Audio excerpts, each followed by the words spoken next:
तो अगर आप फ्री ई बुक्स और टेस्ट सीरीज पाना चाहते हैं तो हमारी एप्लीकेशन महाविद्या इकोनॉमिक्स को डाउनलोड कर लें। यहाँ पर आपको UGC NET, PG economics, assistant professor, CUET PG economics, economics optional, B economics, M economics जैसे 250 से वैदिक कोर्स मिलेंगे। अब आप अपने घर बैठे हमारे हार्ड कॉपी नोट्स भी मंगा सकते हैं।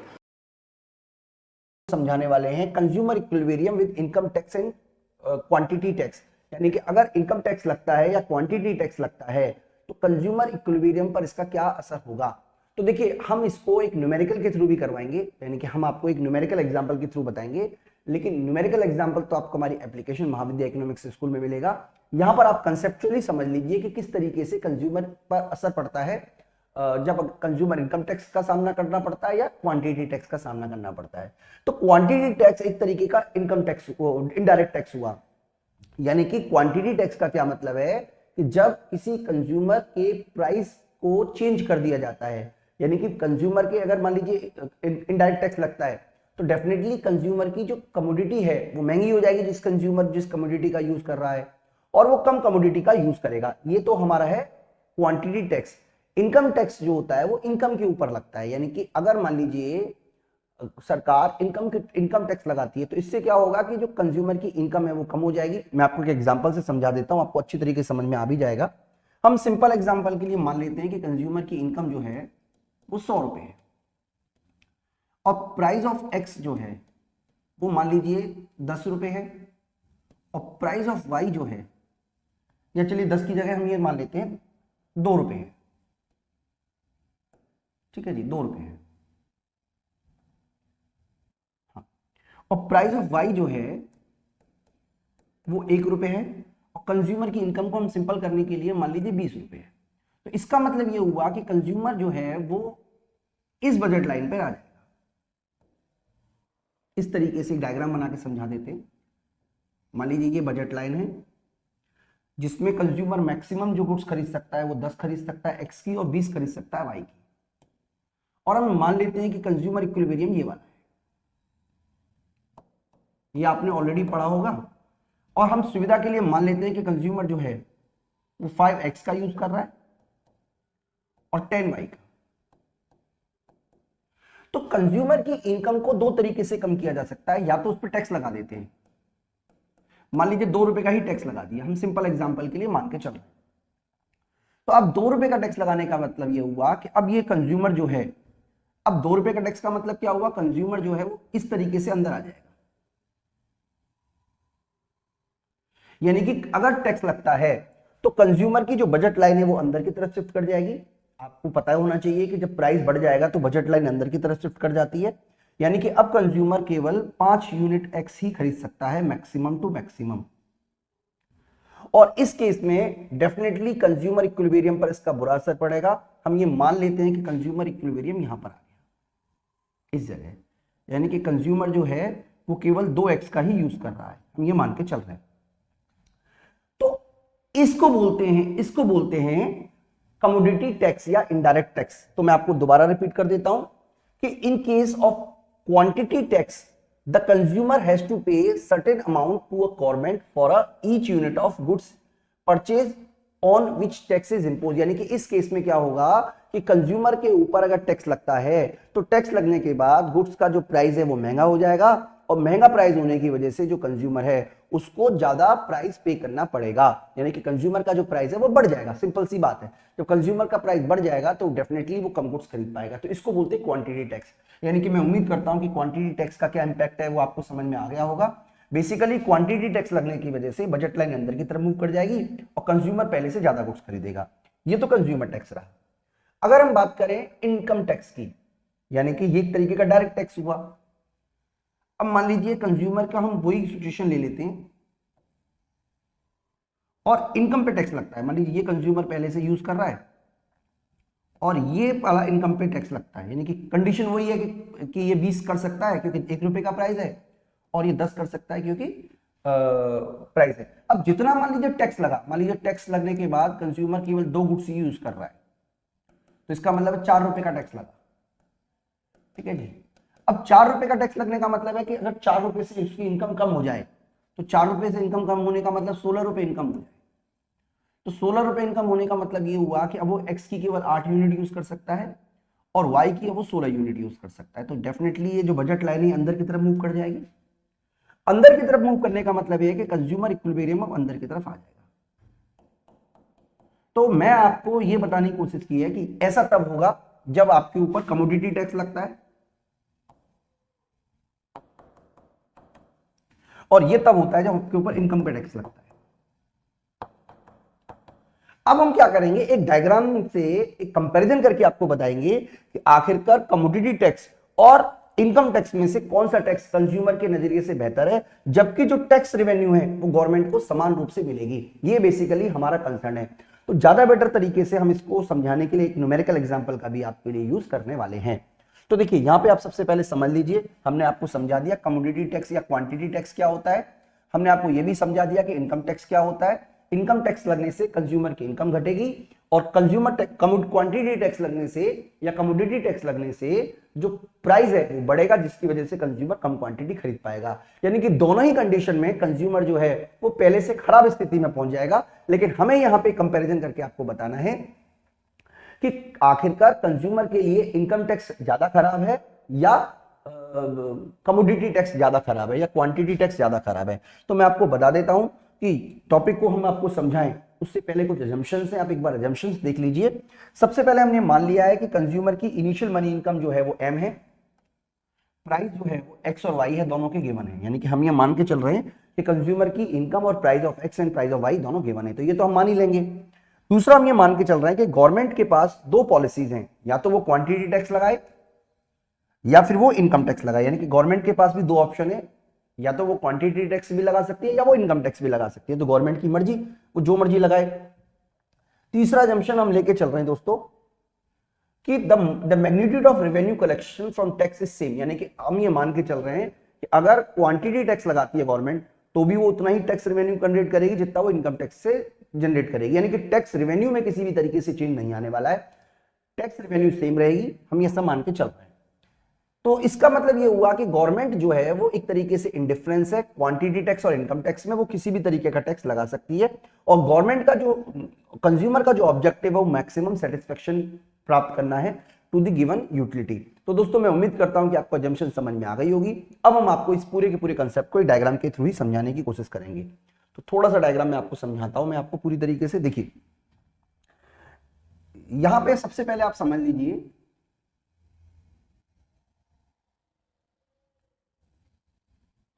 कि गिवन प्राइस ऑफ एक्स में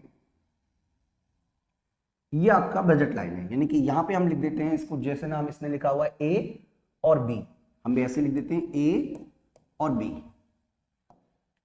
और इनिशियली कंज्यूमर इक्विलिब्रियम पॉइंट आपका ये वाला है,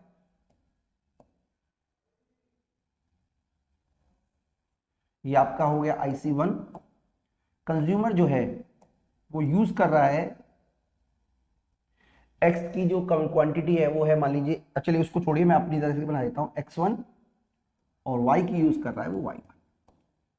अब कंज्यूमर के पास या सरकार गवर्नमेंट के पास दो ऑप्शन है। सबसे पहले वो क्या कर सकती है, टैक्स लगा सकती है। किसमें टैक्स लगा सकती है, क्वांटिटी टैक्स। अब इस बजट लाइन को हम कैसे लिख रहे हैं, px qx plus py qy equal to m।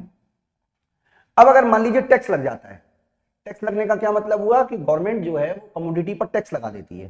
तो टैक्स लगने के बाद डेफिनेटली प्राइस बढ़ जाएगा, यानी कि इसके बाद हमारा टैक्स लगता है कमोडिटी पर। तो ये बजट लाइन इस तरीके से अंदर आ जाएगी ऐसे।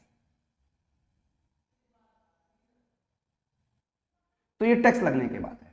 टैक्स लगने के बाद ये जब अंदर आ गई है तो इसकी इक्वेशन किस तरीके से बनेगी, मैं आपको यहां बना के दिखा देता हूं। इसको लिखेंगे हम ऐसे, px प्लस t, यानी कि जो भी प्राइस था उसमें टैक्स जुड़ गया है,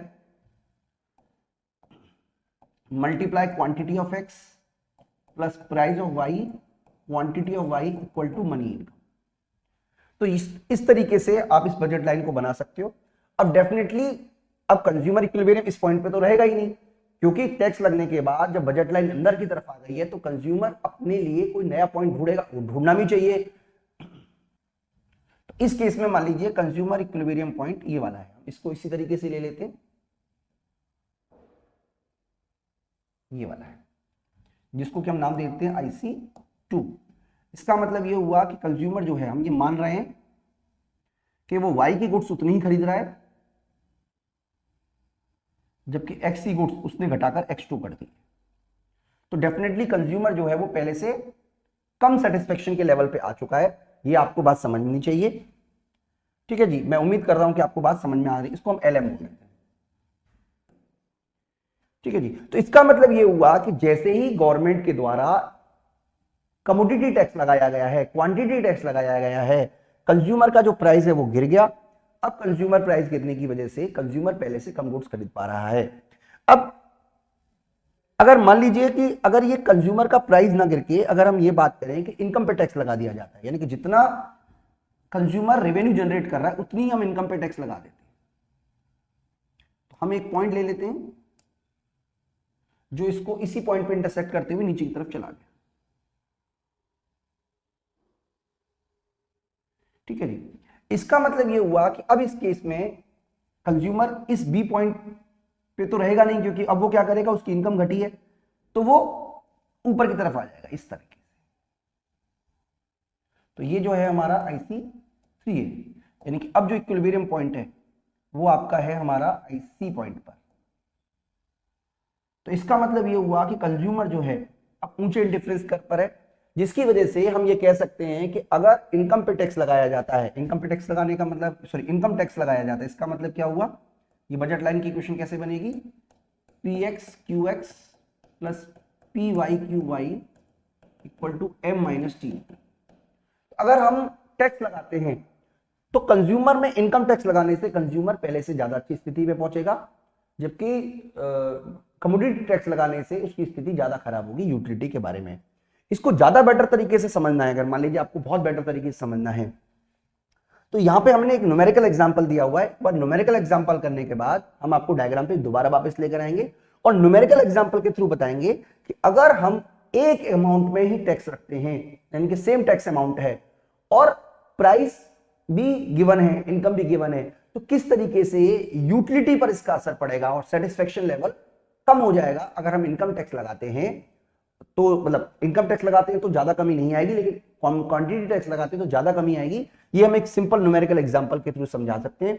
तो दोस्तों, अगर आपको ये न्यूमेरिकल एग्जांपल समझना है तो आप हमारी एप्लीकेशन महाविद्या इकोनॉमिक्स स्कूल जरूर डाउनलोड कर लें, ताकि आपको वहां पे डिटेल वीडियो मिल सके। तो चलिए स्टार्ट करते हैं अपना ये जो टॉपिक है उसको। तो यहां पे लिखा हुआ है कि in two goods X and Y. अब हम क्या कर रहे हैं, इसको थोड़ा सिंपल करने के लिए इसको वाई बोल देते हैं, क्योंकि ये कंफ्यूजन करेगा आपको x1 x2, तो इसको हम बोल देते हैं कि ये हमारी x गुड्स है और ये हमारी y गुड्स है। तो हमें दो गुड्स दी हुई है x और y, जिसका कि हमें कंज्यूमर यूटिलिटी फंक्शन दिया हुआ है x का 1/2 और y का भी 1/2, और बजट लाइन हमें दी हुई है जिसमें से हमें बजट की जो कंज्यूमर की इनकम है वो 400 दी हुई है, प्राइस ऑफ x दिया हुआ है 2 रुपए और प्राइस ऑफ y दिया हुआ है 8 रुपए। तो ये हम मान के चल रहे हैं। तो हमें सबसे पहले क्या पता करना है कि कंज्यूमर अगर टैक्स नहीं था तो टैक्स लगने से पहले कंज्यूमर कितनी कमोडिटी यूज कर रहा था। उसके बाद हमें पता करना है कि जब गवर्नमेंट 2 रुपए कंज्यूमर टैक्स लगा देती है तो कंज्यूमर की कितनी, एक तरीके से आप कह सकते हो, यूटिलिटी क्रिएट कर रहा है। टैक्स लगाने के बाद वो कितनी क्वांटिटी यूज कर रहा है, और अगर इस टैक्स को अगर हम इनकम टैक्स से रिप्लेस कर दें तो कितने अमाउंट में हमें एक तरीके से सेटिस्फेक्शन लेवल में चेंज आएगा। ये हमें पूरी तरीके से न्यूमेरिकल के थ्रू समझाना है। तो यहाँ पे दोस्तों मैंने ऑलरेडी न्यूमेरिकल सॉल्व किया हुआ है, लेकिन मैं आपको यहाँ पे दोबारा से करके दिखा देता हूँ। अब देखिए, सबसे पहले हमें ये पता होना चाहिए कि जो हमें प्राइस ऑफ एक्स दिया हुआ है वो दिया हुआ है 2, प्राइस ऑफ वाई जो है वो दिया हुआ है 8। इसके अलावा जो इनकम दी हुई है वो हमें दी हुई है 400, ये हमें ऑलरेडी गिवन है, और यूटिलिटी जो फंक्शन है वो हमें दिया हुआ है x एंड y, जो कि बराबर है x 1/2 और y 1/2, ये हमें ऑलरेडी सवाल में गिवन है। अब हमें क्या करना है, ऑप्टिमम क्वांटिटी पता करनी है। तो ऑप्टिमम क्वांटिटी पता करने के लिए लैग्रेंजियन मल्टीप्लायर का यूज करना पड़ेगा, वो तो आपको हमने ऑलरेडी वीडियो के माध्यम से सिखा दिया है। तो फॉर्मूला है हमारा L equal to utility x and y plus multiplier plus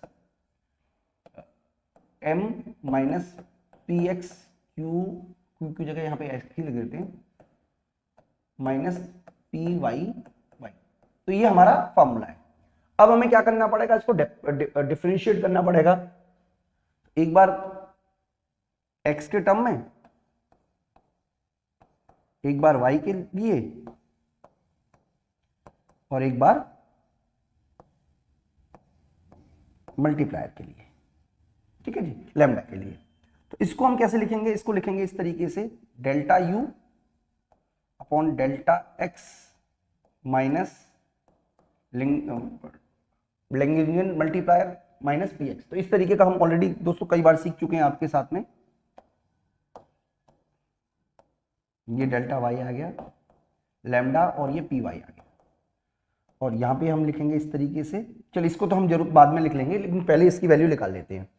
और आपको पता होना चाहिए कि हम MUX और MUY करने के लिए, क्योंकि ये जो होता है ये MUX के बराबर होता है, ये MUX के बराबर होता है, और ये हमारा मल्टीप्लायर का फॉर्मूला ये रहेगा। चलिए इसको हम बाद में बता देंगे, फिलहाल हम वैल्यू पुट कर देते हैं। तो इसको हम जब लिखेंगे तो इस तरीके से लिखेंगे, डिफरेंशिएट करोगे तो इस तरीके से लिखोगे 1/2 x की पावर 1 माइनस 2 एंड y 1/2। इसको इधर ले जाते हैं तो इक्वल टू लैम्डा px की वैल्यू हमें 2 गिवन है, ठीक है जी। टेक्निकली हमें ये डिवाइड करना है तो हम डिवाइड कर लेते हैं, मतलब इसको अल्टीमेटली इससे डिवाइड होना है, क्योंकि हमारा इक्विलिब्रियम कंडीशन क्या होती है, MUX upon MUY upon PX upon PY।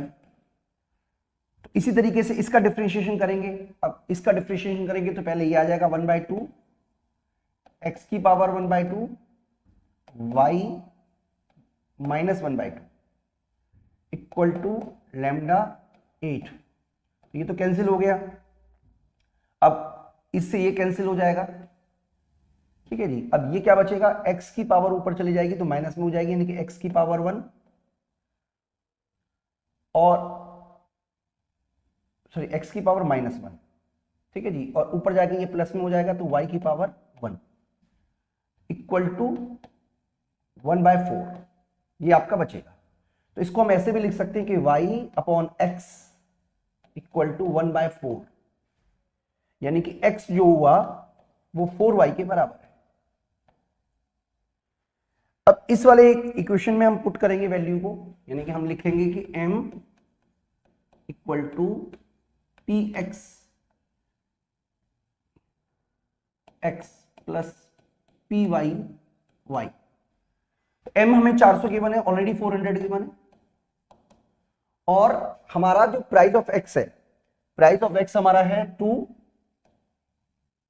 Multiply, अब x जो है वो 4y के बराबर है, यानी कि हम यहां पे 4y लिख देते हैं, ठीक है जी, प्लस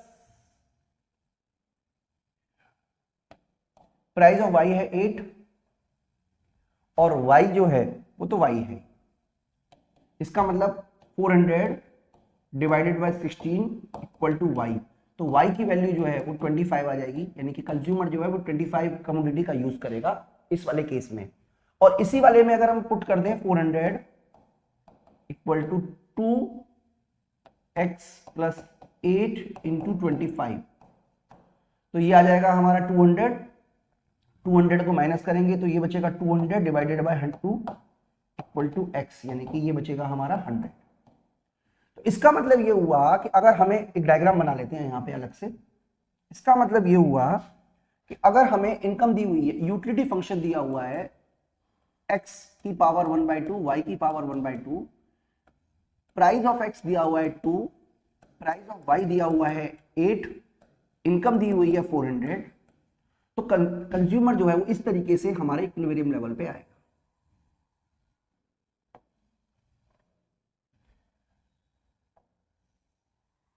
ये बजट लाइन हो गई हमारी, जिसको कि हम लिख देंगे यहाँ पे x जो है वो 2 रुपए की है, इसलिए यहाँ पे मैं लिख देता हूँ 200,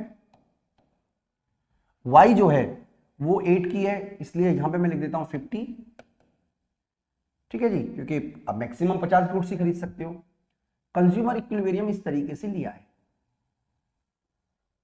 ये हमारा है x 1/2 y 1/2 यूटिलिटी फंक्शन, और इस जगह इक्विलिब्रियम है जिसको नाम दे देते हैं a। कंज्यूमर जो है वो 25 कर रहा है, 100 कर रहा है एक्स की और 25 कर रहा है वाई। ये हम ऑलरेडी सीख चुके हैं। यूटिलिटी फंक्शन अगर हमें निकालना है, क्योंकि अगर देखिए यूटिलिटी फंक्शन भी तो निकालना है इसका, तो यूटिलिटी अगर निकालनी है तो यूटिलिटी कैसे निकालेंगे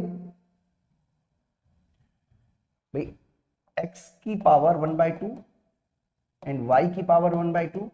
इसका मतलब x की कितनी यूज कर रहा है वो 100 की पावर 1/2 और y का मतलब क्या हुआ आपका कि 25। तो आप इसको ऐसे भी लिख सकते हो 100 और ये हमारा हो गया 25। तो ये 10 होगा, ये 5 होगा, इसका मतलब टोटल यूटिलिटी जो है वो 50 हो जाएगी। और मैं उम्मीद कर रहा हूं कि आपको यहां तक कंसेप्ट समझ में आया होगा। इसका मतलब इस केस में जो यूटिलिटी है मैं u = 50 लिख देता हूं। ठीक है जी। तो इसका मतलब है कि कंज्यूमर को अभी तक जो यूटिलिटी मिल रही है वो 50 के बराबर मिल रही है। इतनी सी बात आपको समझ में आ जानी चाहिए। अब आगे कंसेप्ट को समझते हैं। अब वो कह रहा है कि मान लीजिए 2 रुपए का इनकम टैक्स लगता है, यहां पे जैसा कि लिखा हुआ है कि 2 रुपए का टैक्स लगता है। 2 रुपए का टैक्स लगने के बाद एक्स पे भी लगता है। कंज्यूमर इक्विलिब्रियम पर क्या असर पड़ेगा? 2 रुपए का टैक्स लगने के बाद कंज्यूमर इक्विलिब्रियम पे क्या असर पड़ेगा वो समझ लेते हैं। अब 2 रुपए का टैक्स लगने के बाद हमारी इनकम 400 की 400 ही रही। प्राइस ऑफ एक्स जो है वो 2 + 2 यानी कि 4 हो जाएगा। इनकम जो है वाई की, जो प्राइस ऑफ वाई है वो 8 का 8 ही रहेगा। और जो यूटिलिटी फंक्शन है x की पावर 1/2 y की पावर 1/2 वो सेम रहेगा। तो हम बार बार अगर आपको इक्वेशन वाइज नहीं बता रहे, लेकिन आपको बेसिकली समझना है कि जो delta u upon delta x है और डिवाइड कर देंगे हम delta u upon delta y के। तो इसका मतलब ये हुआ कि अल्टीमेटली ये वाली वैल्यू तो सेम ही रहेगी y/x,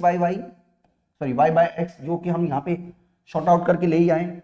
आप चाहो तो एक बार दोबारा भी कर सकते हो कि 1/2 x की पावर 1 - 2 y अपॉन 1/2 x की पावर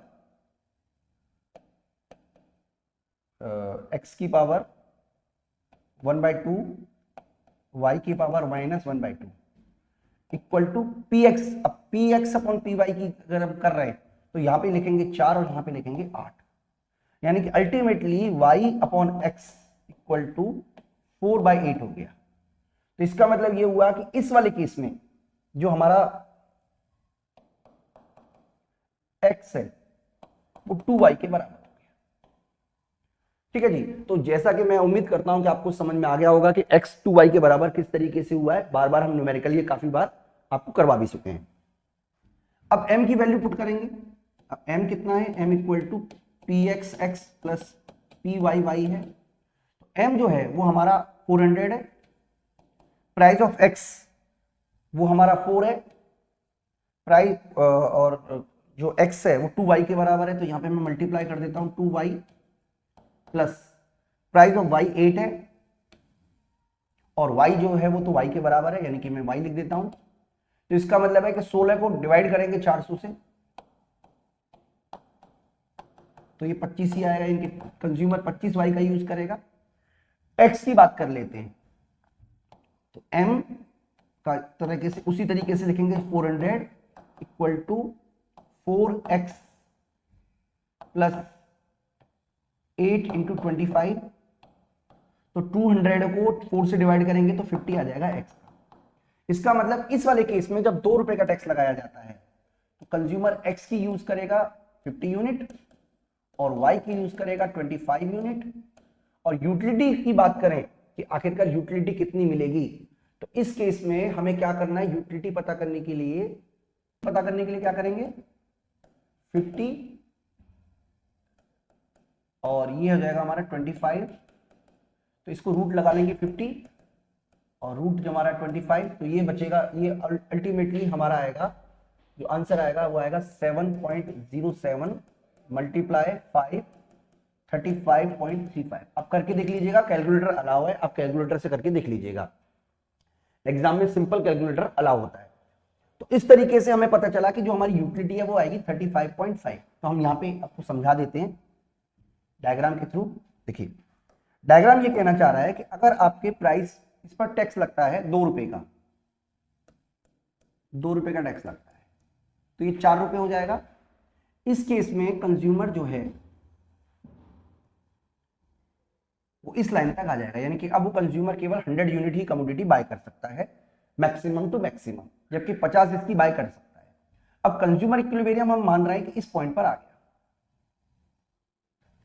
जो कि हमारा है x, चलिए मैं इसको IC2 बोल देता हूं, ये IC1 है। यूटिलिटी फंक्शन सेम है, तो कंज्यूमर इक्विलिब्रियम पॉइंट ये वाला है B। इस केस में 50 यूनिट यूज करेगा वो x की और 25 यूनिट करेगा y की, और जो यूटिलिटी है इट विल बी, हमने जैसा कि यहां पे निकाला था 37 35.35।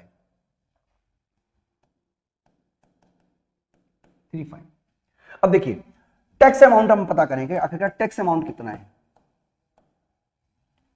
टैक्स अमाउंट है हमारा 50 यूनिट हम यूज कर रहे हैं, 2 रुपए, हम 2 रुपए के हिसाब से टैक्स है, तो टोटल गवर्नमेंट की रेवेन्यू 100 है। अब गवर्नमेंट मान लीजिए टैक्स की जगह अगर इनकम टैक्स लगा दे, तो इसका मतलब है कि इनकम में से 100 रुपीज ये माइनस हो जाएंगे, 400 में से माइनस हो जाएंगे 100, 300 रुपए रहेंगे, यानी कि जो मैग्नीट्यूड है वो 100 के बराबर ही रहेगा। तो इस केस में हमारी इनकम हो जाएगी 300, प्राइस ऑफ एक्स रह जाएगा हमारा 2, जो कि पहले भी 2 था, प्राइस ऑफ वाई हो जाएगा हमारा 8, और यूटिलिटी फंक्शन हमारा है x की पावर 1/2 y की पावर 1/2। अब उस केस में अगर इस तरीके का होता है और यूटिलिटी 35.35 से ज्यादा आती है, यानी कि टैक्स अमाउंट सेम है लेकिन यूटिलिटी 35 मतलब 35.35 से ज्यादा आती है, तो हम क्या बोलेंगे कि इस केस में हमारा इनकम टैक्स लगाना ज्यादा बेटर रहेगा, क्योंकि टैक्स अमाउंट तो सेम है लेकिन यूटिलिटी कंज्यूमर की ज्यादा आ रही है। और अगर यूटिलिटी जो है इनकम टैक्स लगाने से वो 35.35 से कम आती है, तो हमें क्या बोलेंगे, इनकम टैक्स लगाना एक तरीके से बकवास है, इनकम टैक्स नहीं लगाना चाहिए, ये हमें मानना है। तो हम एक और न्यूमेरिकल हम सॉल्व करके देखते हैं। यहाँ पे अगर इनकम टैक्स लगाया जाता है तो इसका क्या असर पड़ेगा, मैं ये छोटा कर देता हूं, इस तरफ कर लेता हूं। देखिए अगर मान लीजिए इनकम टैक्स लगाया जाता है, तो इनकम टैक्स लगाने से आपकी जो इनकम है वो रह जाएगी 300, प्राइस ऑफ एक्स जो है वो पहले के बराबर 2 रहेगी, प्राइस ऑफ वाई जो है वो पहले के बराबर 8 रहेगा, और यूटिलिटी फंक्शन पहले के बराबर सेम रहेगा।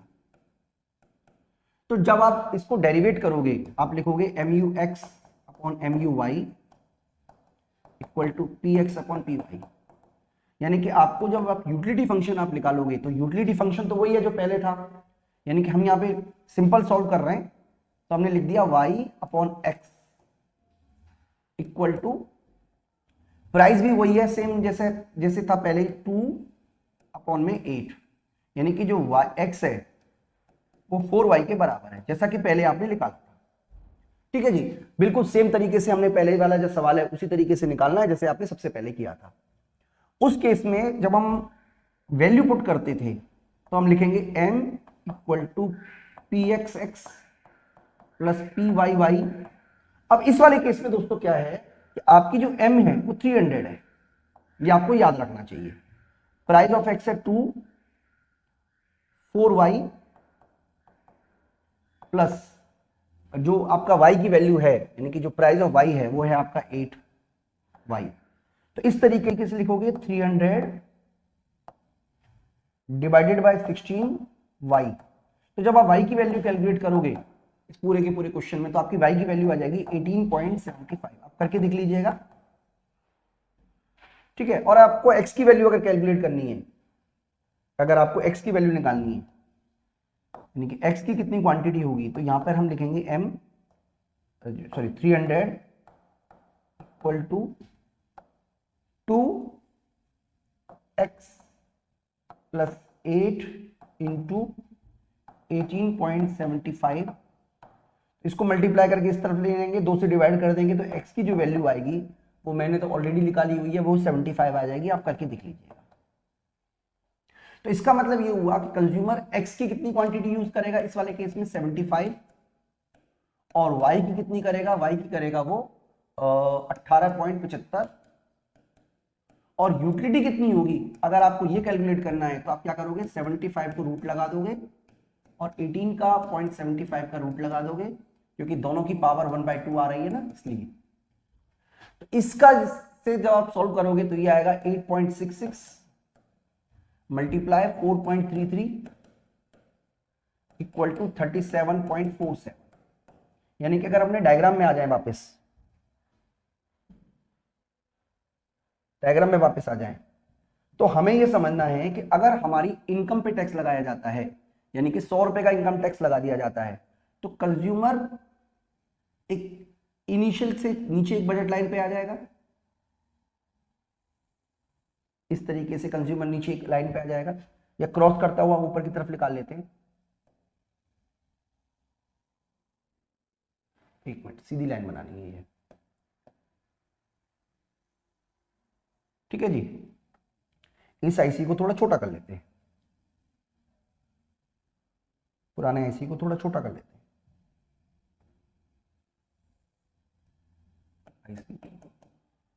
अब एक नई आईसी पे आ गया।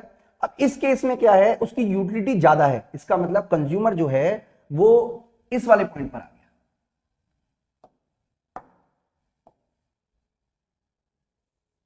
यानी कि कंज्यूमर जो है सी पॉइंट पर 75 यूनिट यूज करेगा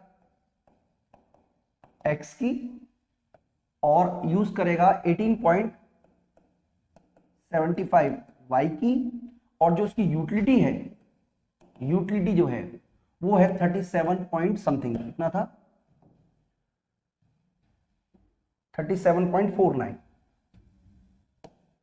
तो इस तरीके से प्रूफ हमें ये हुआ कि इनकम टैक्स लगाना कंज्यूमर के नजरिए से ज्यादा बेटर माना जाएगा, जबकि क्वांटिटी टैक्स लगाना कंज्यूमर के नजरिए से कम बेटर माना जाएगा। मैं आपको एक बार डायग्राम दोबारा समझा देता हूं, जिससे कि अगर आपके मन में डायग्राम से रिलेटेड कोई बात हो तो वो बिल्कुल क्लियर हो जाए। हम दो तरीके के टैक्स लेके चल रहे हैं, एक तो इनकम टैक्स जो कि इनकम पे लगाया जाएगा, दूसरा है क्वांटिटी टैक्स जो कि कमोडिटी पे लगाया जाएगा। तो सबसे पहले अगर हम ये मान लें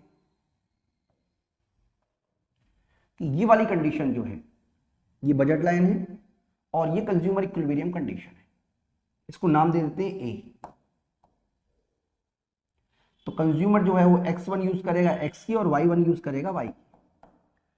अगर हम ये मान लें कि कंज्यूमर जो है उस पर इनकम टैक्स लगाया, सॉरी क्वांटिटी टैक्स लगाया था एक्सपोर्ट्स पर, तो ये बजट लाइन अंदर की तरफ मूव कर जाएगी, यानी कंज्यूमर पहले से कम क्वांटिटी यूज करेगा,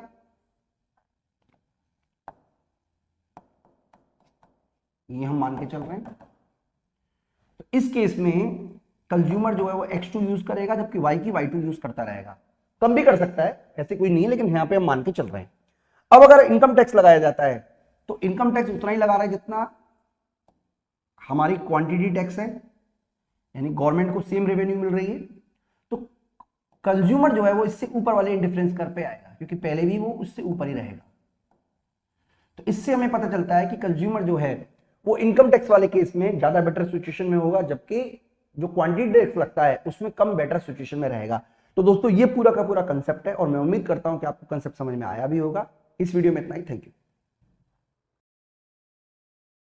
हेलो बच्चों, तो बच्चों इस वीडियो में हम जो बात करेंगे वो बात करेंगे सब्सिडीज टू कंज्यूमर, यानी कि प्राइस सब्सिडी और लमसम सब्सिडीज में से कौन सी सब्सिडी जो है वो कंज्यूमर के लिए बेहतर होती है।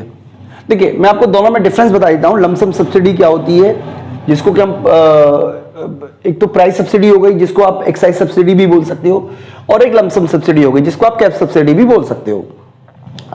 तो पुराने जमाने में क्या हुआ करता था, एलपीजी पे सब्सिडी मिला करती थी, यानी कि एलपीजी हुआ करती थी 800 रुपए की, और गवर्नमेंट मान लो 300 रुपए की सब्सिडी दे रही है, तो सिलेंडर हमारे पास 500 रुपए का आया करता था। इस तरीके से हुआ करता था, जिसको क्या बोलोगे प्राइस सब्सिडी या एक्साइज सब्सिडी। यानी कि गवर्नमेंट क्या कर रही है कि जो भी गुड्स मार्केट में मिल रही है उसके को ही सब्सिडाइज कर रही है। दूसरा तरीका क्या है, दूसरा तरीका है कि 800 रुपए का सिलेंडर तो आपको 800 रुपए में ही मिलेगा, लेकिन 300 रुपए की जो सब्सिडी है वो आपके अकाउंट में आएगी। इसको हम बोलते हैं बच्चों कैश सब्सिडी या लमसम ग्रांट ऑफ सब्सिडी। तो हमें जानना है कि क्या प्राइस सब्सिडी अच्छी है या कैश सब्सिडी अच्छी है। ठीक है, यानी कि हम कहना चाहते हैं कि ये एक तरीके की सब्सिडी है जो गुड्स के प्राइस को घटा देती है, और ये एक तरीके की सब्सिडी है जो आपकी इनकम को बढ़ा देती है। तो दोनों में से कौन सी सब्सिडी जो है वो कंज्यूमर के वेलफेयर को बढ़ाएगी, वही बात जो है वो हम इस टॉपिक में डिस्कस करने वाले हैं। तो बच्चों इसके लिए हम क्या करते हैं, एक इंडिफरेंस कर्व का यूज कर रहे हैं। देखिए सबसे पहले हमने क्या किया है, एक इंडिफरेंस कर्व बना लिया है।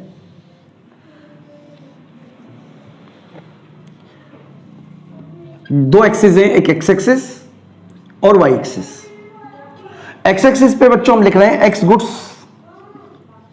यानी कि एक्स गुड्स की जो क्वांटिटी है, और दूसरा वाई गुड्स पे हम लिख रहे हैं मनी इनकम, यानी कि आपके पास जो इनकम बचती है मनी इनकम जो है आपकी, वो वाई एक्सिस पे हमने लिख दिया है। तो मान लीजिए कि जब इनिशियल में ना कोई टैक्स मिल रहा है ना कोई सब्सिडी लग रही है, तो गवर्नमेंट की या एक इंडिविजुअल की व्यक्ति की इनकम जो है ओएम है, और वो अगर वो सारे के सारे पैसे ओएम है, यानी कि अगर वो सारे के सारे पैसे खर्च कर दे ओएम पर, तो वो ओएल यूनिट ऑफ गुड्स को बाय कर सकता है। तो ये हमारी इनिशियल बजट लाइन हमारी हो गई, यानी कि ये स्टार्टिंग में बजट लाइन है। अब डेफिनेटली जब बजट लाइन है तो कोई ना कोई कंज्यूमर इक्विलिब्रियम पॉइंट भी होना चाहिए। तो मान लीजिए ये इक्विलिब्रियम पॉइंट है, मैं यहां पे डायग्राम नहीं डाल रहा हूं बच्चों, मैं आपको बाद में डाल दूंगा, आप निश्चिंत रहो। इस पॉइंट को हम नाम दे देते हैं चलिए ए, ठीक है। इसका क्या मतलब है, इसका मतलब ये हुआ, इंडिफरेंस कब डाल देते हैं, बाद में डाल देंगे। इस पॉइंट का नाम ये है कि कंज्यूमर जो है वो OX0 यूनिट गुड्स खरीद रहा है और MN और ON पैसा खर्च कर रहा है, यानी कि इसका मतलब क्या हुआ, मैं आपको यहां लिख देता हूं। पॉइंट ए हमें क्या इंडिकेट कर रहा है, बहुत आराम से आप समझ लीजिए। पॉइंट ए इंडिकेट कर रहा है कि कंज्यूमर जो है, consumer spend MN money income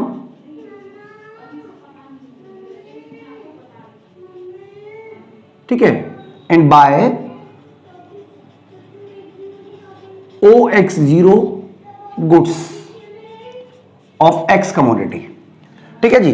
अब बिल्कुल सिंपल तरीके से ये समझ में आ गया होगा। इसका मतलब क्या हुआ कि now consumer have ON income, यानी कंज्यूमर के पास ON इनकम बची हुई है, प्लस OX0 वो गुड्स को खरीद सकता है। ये कॉम्बिनेशन कंज्यूमर के पास मौजूद है। अब मान लीजिए कि प्राइस में क्या आती है, कमी आती है। प्राइस में कमी क्यों आई, क्योंकि गवर्नमेंट ने क्या अनाउंस कर दिया, प्राइस सब्सिडी अनाउंस कर दिया। तो जैसे ही प्राइस में कमी आएगी, ये जो बजट लाइन है ये आगे की तरफ मूव कर जाएगी। देखिए बिल्कुल इस तरफ से मूव करेगी, ठीक है। ये आपको पता होना चाहिए कि प्राइस कीमत में कमी होने से बजट लाइन जो है वो थोड़ी सी सीधी नहीं बनी मुझसे, ऐसे बनेगी, ठीक है जी। अब इस पर जो कॉम्बिनेशन होगा वो डेफिनेटली कंज्यूमर जो है वो अब ज्यादा गुड्स खरीदना चाहेगा, ठीक है। यानी कि अगर हम ये मान भी लेते हैं कि वो ज्यादा गुड्स खरीदता है, तो देखिए यहां पे वो हम मान लीजिए इस पॉइंट को हम यहां पे ले लेते हैं, ठीक है। ये बताने के लिए कि चलिए थोड़ा सा कम ले लेते हैं, नीचे ले लेते हैं, इससे कोई फर्क नहीं पड़ता। मान लीजिए बी पर आ गया, इसका मतलब क्या हुआ बच्चों, अब हम इंडिफरेंस कर बाद में डालेंगे। इसका मतलब ये हुआ कि कंज्यूमर अब पहले से ज्यादा गुड्स खरीद पाएगा, लेकिन पहले से कम पैसा वो खर्च कर रहा है। मान लीजिए इसको हम नाम दे देते हैं, एम की जगह जेड दे देते हैं, ठीक है, उससे कोई बात नहीं, नाम दे दिया हमने। इसका मतलब बच्चों पॉइंट बी हमें क्या बता रहा है, पॉइंट बी बता रहा है कि कंज्यूमर जो है वो consumer spend MZ income to get OX1 goods, और अब कंज्यूमर के पास क्या अवेलेबल है, OX1 प्लस OZ। ये कॉम्बिनेशन कंज्यूमर के पास उपलब्ध है बी पॉइंट पर। अब देखिए हमें यह पता करना है कंज्यूमर को कितना फायदा हुआ, तो उसके लिए देखिए बात को समझने की कोशिश कीजिएगा। यहां पर यह बताने की कोशिश की जा रही है कि अगर मान लीजिए प्राइस में कमी नहीं हुई होती तो कंज्यूमर को इतनी गुड्स खरीदने के लिए इतने पैसे खर्च करने पड़ते, यहां तक, ठीक है। इसको चलिए हम नाम दे दिया है इन्होंने U। तो इसका मतलब बी से लेके U तक एक तरीके से आपको सब्सिडी मिल रही है, ये सब्सिडी अमाउंट है, ठीक है। इसका मतलब आपका जो BU है, BU is the subsidy amount,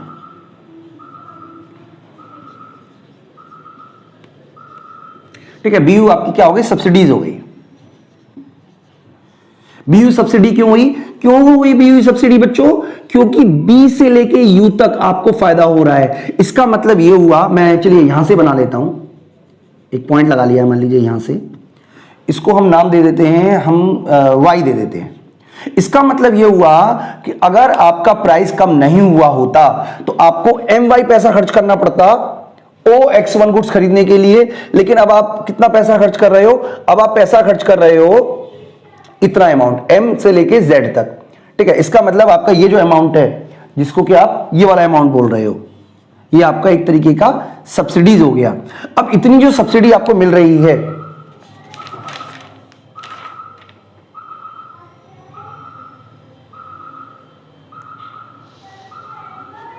okay, इतनी आपको जो सब्सिडी मिल रही है, ये वाली आर से लेके वाई तक आपको सब्सिडी जो मिल रही है, उस सब्सिडी को अगर आपकी इनकम में जोड़ दिया जाए तो इससे क्या होगा, आपकी जो बजट लाइन है ये पैरेलली ऊपर चली जाएगी। यानी कि ये जो बजट लाइन है, दिस वन, ये वाले, अगर आपको सब्सिडी मिलती तो आप इस तरीके से चले जाते, मतलब इतनी सब्सिडी मिलती कि आप उस वाले कॉम्बिनेशन को बाय कर पाते। ठीक है, तो डेफिनेटली अब आप इससे नीचे वाले पॉइंट पे तो आओगे नहीं, इस वाले पॉइंट पे, क्योंकि आप तो पहले भी बाय नहीं कर रहे थे। इससे ऊपर वाले पॉइंट पे जाओगे, मान लो आपने इस वाले पॉइंट पे चले गए, मान लीजिए इस पॉइंट पे हम लगा लेते हैं, सी पॉइंट पर आप गए। ठीक है, कोई भी ले सकते हैं, यहां पे भी ले सकते हैं, उससे कोई फर्क नहीं पड़ता बच्चों। पॉइंट हम चलिए नीचे ले लेते हैं, सिर्फ नीचे। ठीक है, तो इसका मतलब यह हुआ कि अब आप एक ऊंचे इंडिफरेंस कर्व पर हो। जैसे ऊंचे इंडिफरेंस कर्व का मतलब क्या है, देखिए ये हमारा IC1 है, ठीक है, ये हमारा जो था ये IC2 था, और अब आप ऊंचे इंडिफरेंस कर्व का मतलब है अब आप इस वाले पर पे हो, तो इसका मतलब आप एक ऊंचे इंडिफरेंस कर्व पर हो जो कि IC2 पर है। अब देखो ऊंचा इंडिफरेंस कर्व कैसा है, क्योंकि आप इस सी पॉइंट को रेड वाली लाइन पे आप अचीव नहीं कर सकते थे, मतलब इस वाले पॉइंट पे आप अचीव नहीं कर सकते हो। इसका मतलब ये वाला जो है ये वेलफेयर को बढ़ाएगा। इसका मतलब क्या बच्चों, ये हुआ कि अगर आपको कैश सब्सिडी दी जाती, ये वाला एंड है कैश सब्सिडी का, या आप कह सकते हो लमसम सब्सिडी का, यानी कि आपके अकाउंट में पैसे जमा करा दिए, आप चाहे किसी पे भी खर्च करो। और ये वाला है आपका प्राइस सब्सिडी का।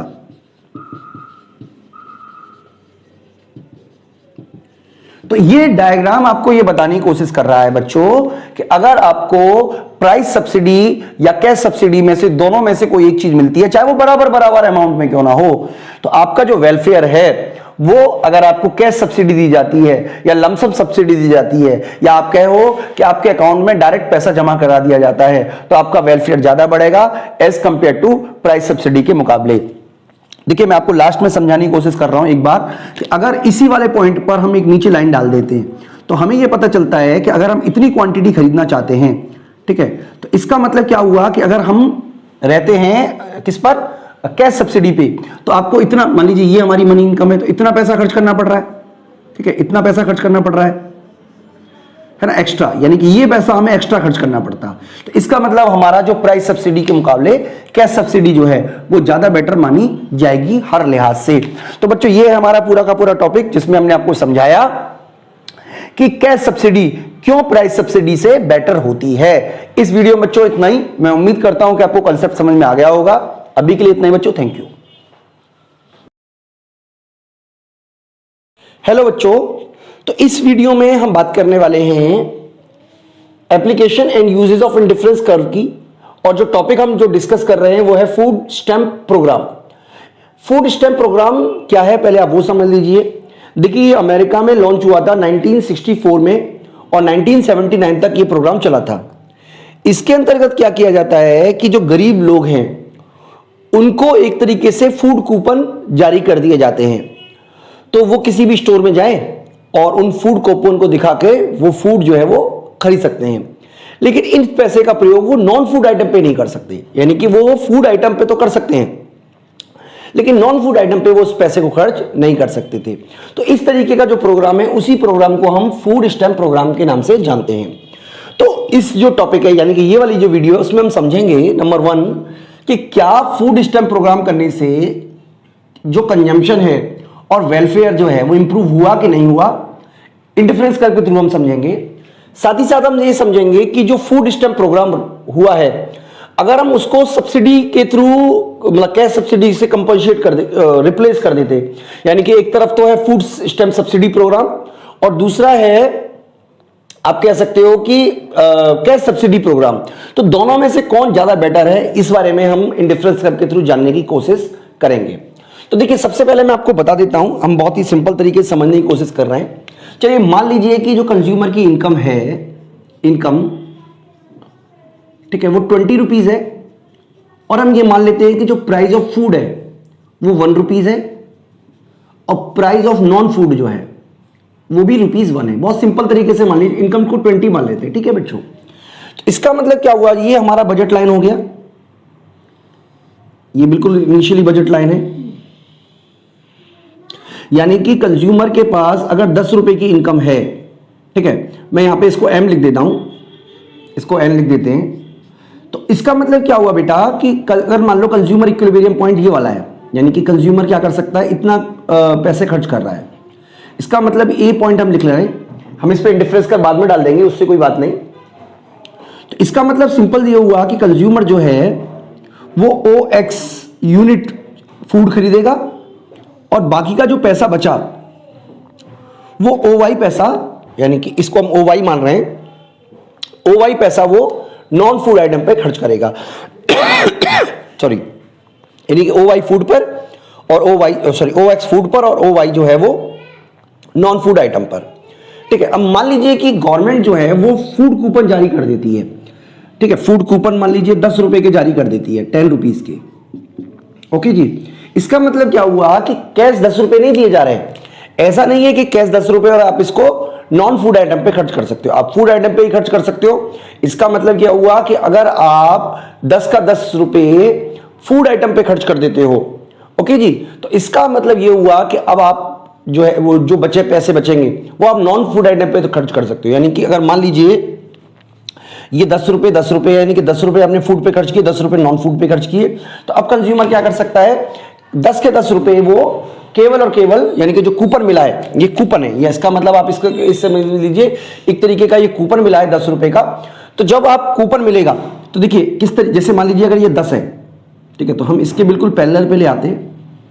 इसका मतलब क्या हुआ कि कंज्यूमर जो है वो अगर मान लीजिए इस पॉइंट पे भी आ सकता है, तो इस तरीके का मतलब बच्चों, इसका मतलब अब बजट लाइन जो है उस तरीके की बन गई, ठीक है। पैरेलल हम इसको सिर्फ मूव कर देते हैं, तो अब इसको कोई नाम दे देते हैं, मान लीजिए जैसे इसका नाम M है, इसको हम नाम दे देते हैं, इसको हम नाम दे देते हैं CL2, कुछ भी नाम दे देते हैं बच्चों, इससे कोई फर्क नहीं पड़ता है, CN2, ठीक है, CN2 नाम दे देते हैं। तो इसका मतलब अगर गवर्नमेंट ने जैसे फूड स्टैम्प प्रोग्राम शुरू किया, अब जो बजट लाइन है वो ये वाली हो गई, ठीक है, this is the budget line. अब कंज्यूमर क्या कर सकता है, देखिए, या तो वो हो सकता है कि उतना ही फूड खरीद ले, जैसे कि अगर इंडिफरेंस कर्व इस जगह पे आ जाता है तो इसका मतलब वो उतना ही फूड खरीद रहा है, यानी कि अगर पुराना इंडिफरेंस कर्व तो ये वाला था जो कि IC1 था, अब ये IC2 हो गया, तो इसका मतलब कंज्यूमर ऊंचे इंडिफरेंस कर्व पे चला गया।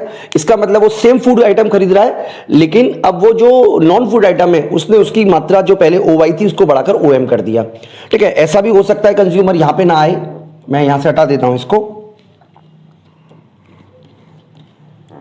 ठीक है, जैसा आपने बुक में बनाया मैं आपको बिल्कुल वैसे ही डायग्राम बनाने की कोशिश कर रहा हूं। तो वो ये कहना चाह रहा है कि हो सकता है कंज्यूमर यहां पे ना आके यहां पर आ जाए, इसका मतलब कंज्यूमर क्या कर रहा है, IC2, इसका मतलब कंज्यूमर जो है वो पहले से ज्यादा फूड आइटम बाय कर रहा है और पहले से ही ज्यादा नॉन फूड आइटम बाय कर रहा है।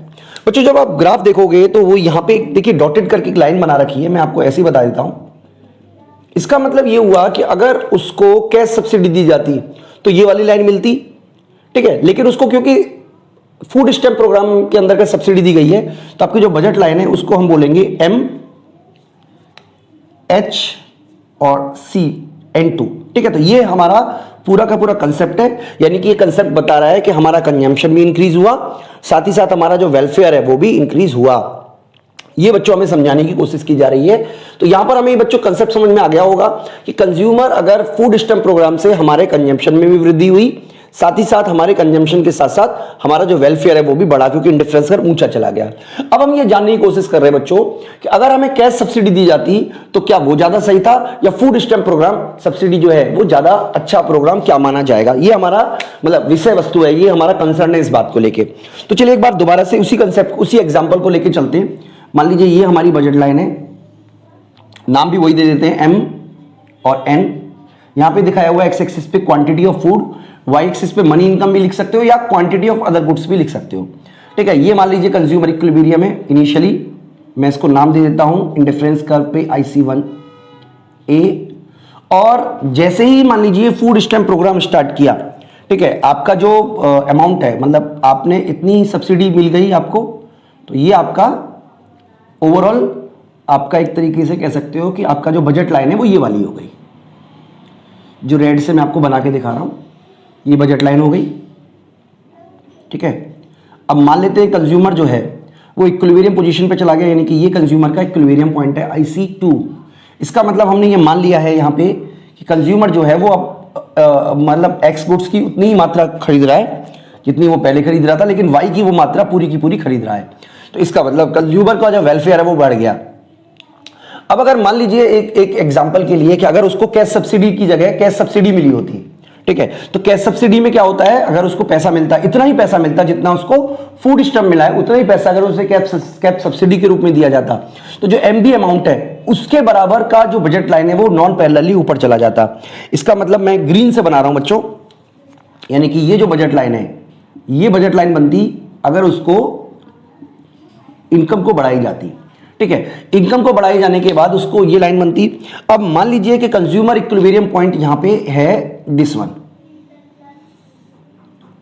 IC3। इसका मतलब क्योंकि जो IC3 है वो एक हायर इंडिफरेंस कर्व है, आप ध्यान से देखिएगा, IC3 जो है वो हायर इंडिफरेंस कर्व पर है, यानी कि ये वाला जो है रेड वाला ग्रीन पे नहीं आ सकता, लेकिन ग्रीन वाला चाहे तो रेड पे भी आ सकता है। इसका मतलब IC जो 3 है वो एक हायर इंडिफरेंस कर्व है, और हायर इंडिफरेंस कर्व होने की वजह से हम ये कह सकते हैं कि जो कैश सब्सिडी होती है वो ज्यादा वेलफेयर क्रिएट करेगी as compare to food stamp program. यानी कि अगर सरकार फूड स्टैम्प प्रोग्राम देती है या कैश सब्सिडी देती है तो किससे ज्यादा वेलफेयर बढ़ेगा। तो ये डायग्राम आपको बताने की कोशिश कर रहा है बच्चों कि आपका जो वेलफेयर होगा वो फूड सब्सिडी देने की, फूड स्टैम्प सब्सिडी की बजाय अगर आप कैश सब्सिडी देते हो तो उससे ज्यादा इंप्रूव होगा। तो बच्चों ये है पूरा का पूरा कंसेप्ट जो मैंने आपको समझाया है। इसका मतलब आपको ये समझने की कोशिश करनी है सबसे पहले कि फूड अगर स्टैम्प प्रोग्राम शुरू करती है गवर्नमेंट तो इससे वेलफेयर बढ़ेगा, कंजम्पशन बढ़ेगा, लेकिन फूड सब्सिडी प्रोग्राम जो है, फूड स्टैम्प सब्सिडी प्रोग्राम जो है वो कैश वेलफेयर प्रोग्राम से अच्छा नहीं है। कैश वेलफेयर, कैश सब्सिडी जो है वो ज्यादा अच्छा माना जाएगा। इस वीडियो में बच्चों इतना ही, थैंक यू।